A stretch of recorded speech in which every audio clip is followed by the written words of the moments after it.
Jesus' actions in our gospel today remind us that while it's good to take care of our physical needs, we can't neglect our spiritual needs. We can't neglect the interior life of the human person, because that is just as necessary as our physical needs for a healthy living, for living fully. He doesn't pity the crowd in the gospel today because of their lack of food. His pity is that they don't know or don't realize what God offers them. They don't know of his love and how they can come to know God, not just know about him. It is very probable that the crowd before Jesus today were fulfilling what was required of them by their religious leaders. But Jesus continues to challenge us. Faith in God is deeper than that. Sure, there's doctrines and the need for doctrine, and there are rules. However, doctrines teach, and rules are meant to help us to keep our focus on God. And the problem arises when the rules become the doctrine. That occurs when human beings tend to put themselves ahead of God. Do you want to know God?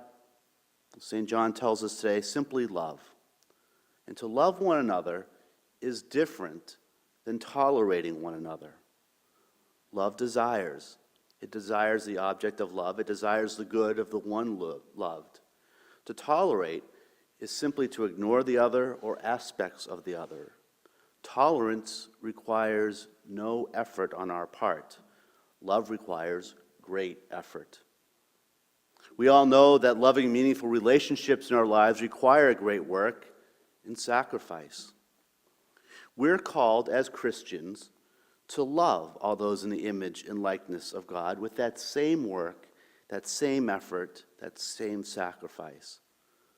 Imagine how different our world would be if we treated each other in such a way. What we're being called to is not some utopian, all we're saying type approach to life. It is demanded of us as Christians, as followers of Christ.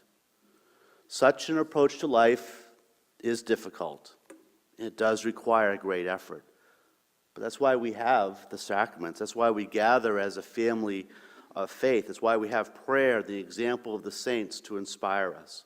All of these open our hearts and our minds to the graces and the support that the Lord offers to help us to undergo the transformation and conversion of heart that is required to be one of his followers.